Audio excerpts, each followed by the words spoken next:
আসছে কোরবানির ঈদ। রাজধানীর গরুর হাটগুলোর প্রস্তুতি ইতিমধ্যে শুরু হয়েছে। গরু দেখতে দলে দলে হাটে ছুটে আসছেন গরু পাগলারা।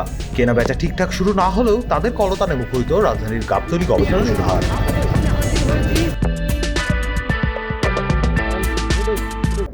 আপনারা কোথা থেকে আসছেন?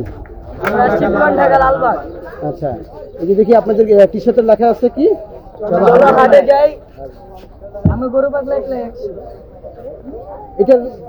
এটা কি মানে উদ্দেশ্যটা কি এবং কারণটা কি বলবেন আমাদের? সেটা হলো আমরা গরু পাগল, আর মনে হচ্ছে যে আমরা একলা একশো, আমরা একাই একশো। সেক্ষেত্রে এই হাটে এসে আপনারা কি করবেন, কি করছেন? হাটে আসছি, গরু দেখতে আসছি। আচ্ছা, মানে সবাই দলবদ্ধ ভাবে হ্যাঁ। পুরান ঢাকা থেকে আসছেন, একই রকম ড্রেস পরে আসছেন, একই রকম টি শার্ট পরে আসছেন, একই রকম। এটা কি আনন্দ ইমেজের জন্য আসছেন না সবকিছু পর্যবেক্ষণ বা দেখার জন্য আসছেন? সব পর্যবেক্ষণ করার জন্য, দেখার জন্য, আনন্দের জন্য। আচ্ছা, প্রতি বছরই কি আপনারা এইভাবে আসেন? আপনাদের কোনো সংগঠন আছে? না না, সংগঠন নেই। কেমন লাগছে আপনাদেরকে এই যে সবাই একত্রিত হয়ে দেখছেন? কি কি করছেন আপনারা এখন পর্যন্ত, কি কি করলেন গরু হাটে এখন এসে? পর্যন্ত খাইলাম, গরু দেখলাম, হাটটা ঘুরলাম, আরো ঘোরা বাকি আছে।